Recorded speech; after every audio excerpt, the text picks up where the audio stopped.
But we begin tonight with a dictator's fears.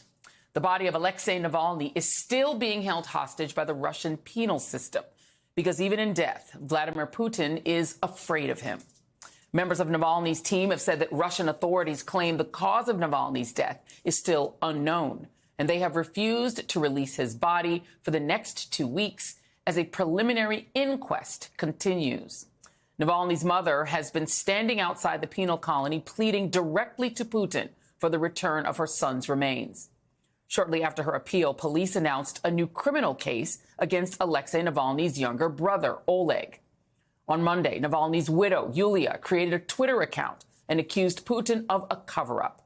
Elon Musk's ex suspended the account briefly for spam or abuse.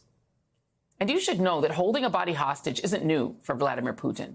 Shortly after FSB agents poisoned Navalny with a nerve agent back in 2020, doctors refused to release him to a German hospital until the poison had time to work its way out of his system. Navalny survived that murder attempt, but unfortunately, Putin persisted, and he got his way this time. And Alexei Navalny wasn't the only man Putin likely had murdered last week. The body of a Russian military pilot who defected from Russia by flying a military helicopter into Ukraine was found riddled with bullets and run over by a car in Spain. He is dead, likely because he dared to vocally oppose Russia's war in Ukraine. These murders are yet another reminder of the unadulterated brutality of the Putin regime, which Navalny was far too familiar with. And while he had made it his life's work to stand up to Putin's violence and evil, Navalny, in the final weeks of his life, had warned of another threat, another evil: Donald Trump. According to the New York Times, Navalny wrote to a friend recently that Trump's agenda for a second term as the American president looked, quote, really scary. After Navalny's death, Trump dared to compare himself to the martyred opposition leader, claiming that stealing classified material, trying to nullify the votes of 81 million Americans, and vowing to shoot people who object to his policies was tantamount to Navalny's quest to bring freedom of speech and democracy to Russia. Mind you, Trump has never put himself in grave danger. He is a physical coward who, when called upon by his country to serve during the Vietnam War, declined because his feet hurt. And while America's former coward-in-chief putts away on a golf course between court hearings while comparing himself to Navalny, the reality is much more apparent. Trump is America's Putin, so much so that he had his lawyer argue that as president, he could order SEAL Team 6, one of America's most elite military institutions, to murder his political opponents, which is literally what Putin seems to have just done to Alexei Navalny. The similarities don't end there. Putin and Trump both want to twist their countries into the same awful thing: a Christian nationalist state. According to Politico, yet another think tank close to Trump is working on plans to make that happen if he returns to the White House. Politico obtained documents showing that, according to the Center for Renewing America, led by a right-wing extremist named Russell Vought, Trump's former OMB director, Christian nationalism is a top priority, along with invoking the Insurrection Act on day one to quash protests and refusing to spend authorized congressional funds on unwanted projects. Thanks to reporting from Politico, the New York Times, and Axios, we now know that CRA and Project 25 have a long list of plans for America on day one of a second Trump administration, including mass deportations, shooting migrants at the border, full immunity for police to kill at will, gutting the EPA, terminating the Constitution, bombing Mexico, exiting NATO, banning Muslims from entering the country, imposing ideological screenings for immigrants, revoking student visas of those who protest on college campuses against Israel. He also wants to dismantle the Department of Education, enforce Florida-style patriotic education in our schools, end federal funding of any schools that mention so-called critical race theory, gender ideology, or what people like Stephen Miller determine to be inappropriate racial, sexual, or political content. They intend to force children to learn about their version of the nuclear family, including the roles of mothers and fathers and things that make men and women different and unique. That's what our kids will learn in Trump's Christian nationalist public schools, while corporations and America's wealthiest men, like Jamie Dimon, Elon Musk, and every other rich celebrity supporting Trump, get yet another giant tax cut. Or maybe they just cease to pay any taxes at all. And I didn't even get to the national abortion ban Trump is planning and the further plans of the right-wing majority on the Supreme Court. The conservative majority on the court, led by Samuel Alito and Clarence Thomas, have already waged a full frontal assault on modern society, including repealing the civil rights era, abortion access, and affirmative action. And they are currently gunning for contraceptive access and maybe even gay marriage. And that is because justices like Alito and Thomas share the religious far right's grievances about society's evolution. Alito once complained that in certain quarters, religious liberty is fast becoming a disfavored right, while the ultimate second-tier constitutional right in the minds of some is the Second Amendment right to keep and bear arms. Why would he care about actual second-class citizens like women, the poor, black and brown people, or gays, lesbians, and trans people? Alito and Trump are joined by House Speaker Mike Johnson, who, according to one MSNBC columnist, is the most unabashedly Christian nationalist speaker in U.S. history, which means he, too, wants to basically eviscerate the separation between church and state. He once called homosexuality an inherently unnatural and dangerous lifestyle. Now, if all of this sounds like The Handmaid's Tale, congratulations, you get it. Yesterday, Mike Johnson made his maiden pilgrimage as Speaker to Mar-a-Lago to pledge his allegiance not to the Constitution, but to Donald Trump, on the same day that Trump was voted by historians as the worst president in U.S. history.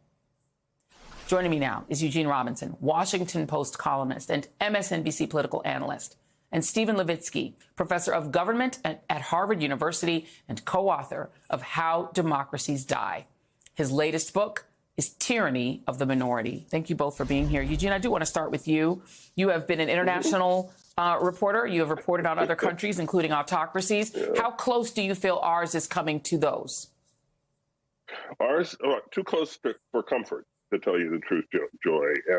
And the thing is that, let's imagine for a second that Donald Trump gets elected president again and does half of the things that he says he's going to do.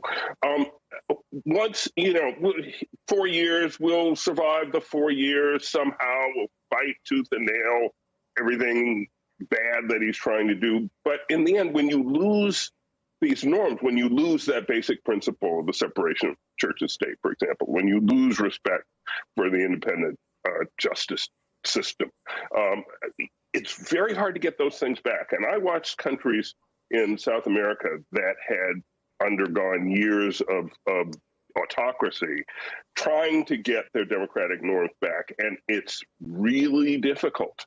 It's easy to lose them, hard to get them back. Yeah. And here's how it begins, Stephen Levitsky. It begins with cowards. Not just Trump, who's a physical coward and tries to compare himself to a very brave man, the late Mr. Navalny, but also people like Tim Scott.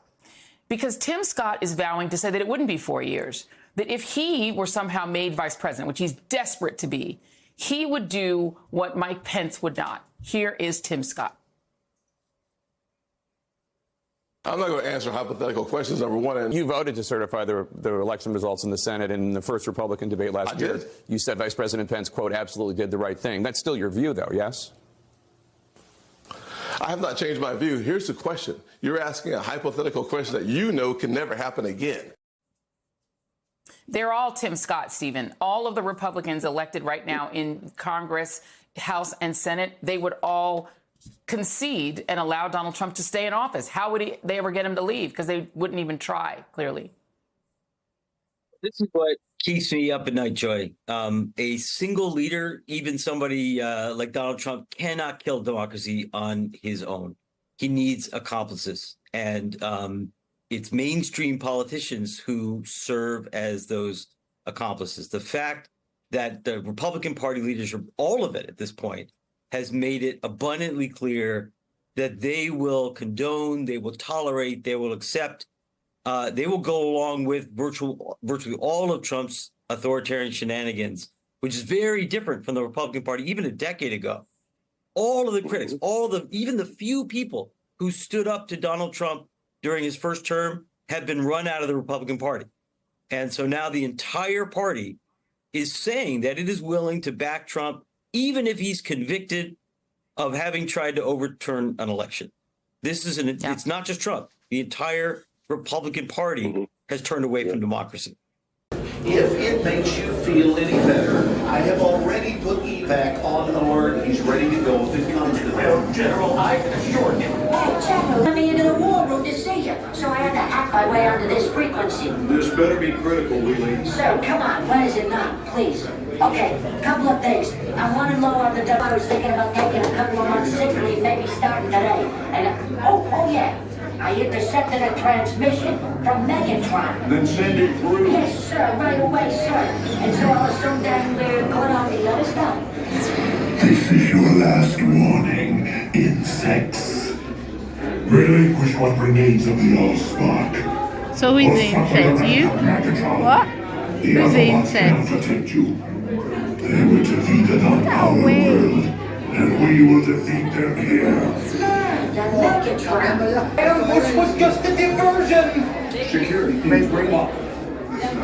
Ravage, he's already inside. Deeds! Give me an update on that reserve. What's readiness? What was his name? What was it? Evac, sir. Evac.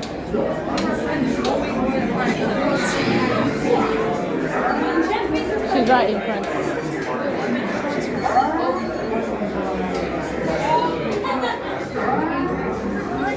We are facing a heavy sustained attack. They appear to be after the Allspark. General! General! I need this immediately. Evacuate everything. National security advisory. Stand down. Check it out. The failed the business operations. The amateurs on a suicide mission. So I had to hack my way